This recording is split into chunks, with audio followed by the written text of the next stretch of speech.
दोस्तों, स्वागत है आप सभी का तंवर राजपूत मोटिवेशन में। तो देखो, मैं आपको एक चीज़ बताना चाहता हूँ। चाहे आप ट्रेडिंग में हो या किसी भी बिजनेस में हो, लेकिन अगर आपको एक अच्छा सा पैसा बनाना है और ये आपको सक्सेस होना है, तो आपको सबसे पहले क्या होगा, एक डिसाइड करना पड़ेगा कि भाई मेरे को ये करना है। क्योंकि अक्सर हमारे पास में क्या होता है, मल्टीपल चांस होते हैं। मल्टीपल चांस के चक्कर में हम लोग क्या करते हैं, मल्टीपल चीज़ें करने की कोशिश करते हैं। यहाँ से मान लो कि आप हो सकता है आरएसआई के हिसाब से ट्रेडिंग करो, मूविंग एवरेज के हिसाब से, या प्राइस एक्शन के हिसाब से, या एसएल हंटिंग के हिसाब से। बहुत सारे ऑप्शन हमारे पास अवेलेबल होते हैं, लेकिन आपको पता है ये सब में से सिर्फ एक ही काम करना है, एक ही चीज़ को पकड़ना है, तभी जाके आप सक्सेस हो सकते हो ट्रेडिंग में। तो यहाँ पर इसी स्ट्रेटजी के आधार पर मैंने जो आपको सिखाया है अभी तक, वही चीज़ें हम लोग यहाँ पर बात करेंगे। मैंने आपको क्या बताया है कि आपको सिर्फ प्राइस एक्शन और यहाँ पर कैंडल स्टिक को समझना है। कैंडल स्टिक बोला यहाँ पर हम हाइकेनेसी कैंडल लगाते हैं। अभी यहाँ पर आप देखोगे तो हमारा यहाँ पर मार्केट को ट्रेंड पकड़ना आना चाहिए कि हमारा जो प्राइस एक्शन है और यहाँ पर ट्रेंड। तो यहाँ से हम जाएंगे सीधे हाइकेनेसी कैंडल लगाते हैं, आपको भी पता है। और यहाँ से हम देखते हैं कि देखो हमारा कौन सा ट्रेंड चल रहा है, सेलिंग ट्रेंड चल रहा है। तो हम सेलिंग का प्लान कर सकते हैं। थोड़ा सेलिंग किया, सेलिंग करने के बाद में यहाँ से आपको दिख रहा होगा मार्केट में ग्रीन कैंडल बनने लगा, तो हम यहाँ से बाई करके रह सकते हैं। तो यहाँ से बड़ा मोमेंटम यहाँ पर कैच किया जा सकता था। फिर उसके बाद फिर से सेलिंग की जा सकती थी, फिर थोड़ी सी बाइंग, फिर सेलिंग, फिर बाइंग। इस तरह से यहाँ से मार्केट खत्म हो जाता है। लेकिन देखो एक ही चीज़ है कि आपको ना एक ही चीज़ को पकड़ना है। अगर आप एक ही चीज़ को बार बार ट्रेड करोगे तो आपको सब चीज़ें समझ में आने लगेगी। अगर आप नहीं करोगे तो फिर आपको यहाँ पर क्या होगा, एक कन्फ्यूज़न पैदा होगा, और वो कन्फ्यूज़न आपके लिए बहुत प्रॉब्लम कर सकता है। तो यहाँ पर ये समझ में आ रहा होगा आपको। अब हम थोड़ा सा इसमें प्राइस एक्शन भी लगा सकते हैं। मैंने आपको जैसा बताया कि प्राइस एक्शन क्या होता है, कैसे काम करता है।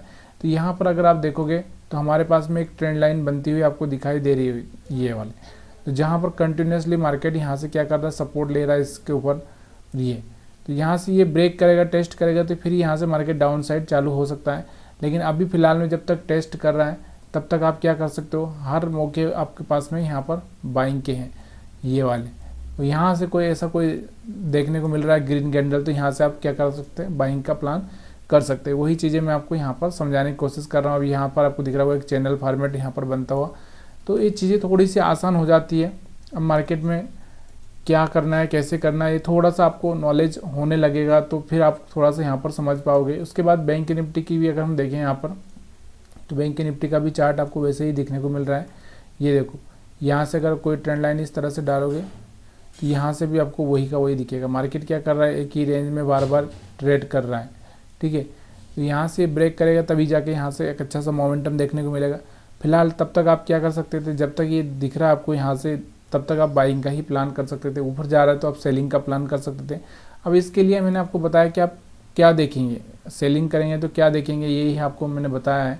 देखो, सेलिंग करने के लिए आपको देखना है यहाँ से मार्केट का लो ब्रेक हो गया है, तो यहाँ से आपको क्या देखना है, यहाँ से भी लो ब्रेक हो गया है, और यहाँ से एक हाई ब्रेक हो गया है। तो ये चीज़ें थोड़ी सी आपको देखनी है प्राइस एक्शन के हिसाब से कि प्राइस एक्शन वहाँ पर क्या कर रहा है। और दूसरा यहाँ पर आपको कंफर्मेशन के लिए मैंने आपको बोला कि हाइकेनेसी कैंडल, देखो ये स्विंग हाई था हमारे पास में, तो ये स्विंग हाई ब्रेक हो चुका है और यहाँ से ग्रीन कैंडल बन रही है, तो हम बाइंग का प्लान कर सकते हैं, ठीक है। तो ये चीज़ें थोड़ा सा याद होना चाहिए। अब इसके बाद एक रिट्रेसमेंट आएगा, थोड़ा सा फिर बाइंग किया जा सकता है और फिर हाई ब्रेक करना चाहिए। यहाँ से हाई ब्रेक नहीं किया तो मतलब थोड़ा सा कन्फ्यूजन वाला स्थिति पैदा हो जाता है यहाँ पर, ठीक है। तो ये चीज़ें अगर आपको समझ में आ रही है तो आप वीडियो को लाइक कर सकते हैं, शेयर कर सकते हैं, कमेंट कर सकते हैं। और भी कोई आपके सवाल हो तो उसको आप कंप्लीटली मेरे साथ शेयर कर सकते हैं, ताकि मैं आपको और भी ठीक से समझा पाऊँ।